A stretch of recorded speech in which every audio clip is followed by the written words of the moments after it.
American pharmaceutical giant Pfizer and its German partner BioNTech said on Wednesday that their COVID-19 vaccine was found 95% effective in its phase 3 trial, including in people aged over 65 years, persuading the companies to apply for emergency authorization from US regulators within days. Pfizer and BioNTech said they have concluded phase 3 study of their mRNA-based COVID-19 vaccine candidate BNT162b2, meeting all primary efficacy endpoints. Based on current projections, the companies expect to produce globally up to 50 million vaccine doses in 2020 and up to 1.3 billion doses by the end of 2021. The major announcement comes just 2 days after leading biotechnology company Moderna said on Monday its virus vaccine had an efficacy rate of 94.5%. Earlier this month, Pfizer and BioNTech had said their COVID-19 vaccine candidate was found to be more than 90% effective in preventing COVID-19 in participants. Analysis of the data indicates a vaccine efficacy rate of 95% in participants without prior SARS-CoV-2 infection, and also in participants with and without prior SARS-CoV-2 infection, in each case measured from 7 days after the second dose. Vaccine efficacy was consistent across age, gender, race, and ethnicity demographics. The observed efficacy in adults over 65 years of age was over 94%, they said.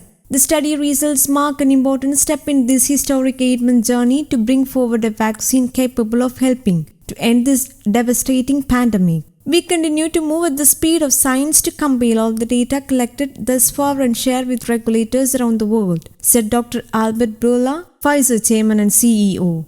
With hundreds of thousands of people around the globe infected every day, we urgently need to get a safe and effective vaccine to the world, Bourla said. The announcements about the vaccine and their potential availability for use among the general population in the coming weeks and months has offered hope to millions around the world in a year that has seen the COVID-19 pandemic devastate lives and economies and still showing no signs of abating.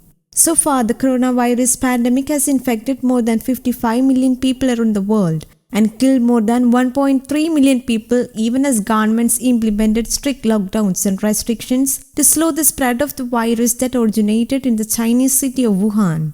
The second wave of infections is threatening to derail economies and impact lives again as countries had gradually begun to ease restrictions and open up. Pfizer said till date, the Data Monitoring Committee for the study has not reported any serious safety concerns related to the vaccine. News Desk Kaumudy, English.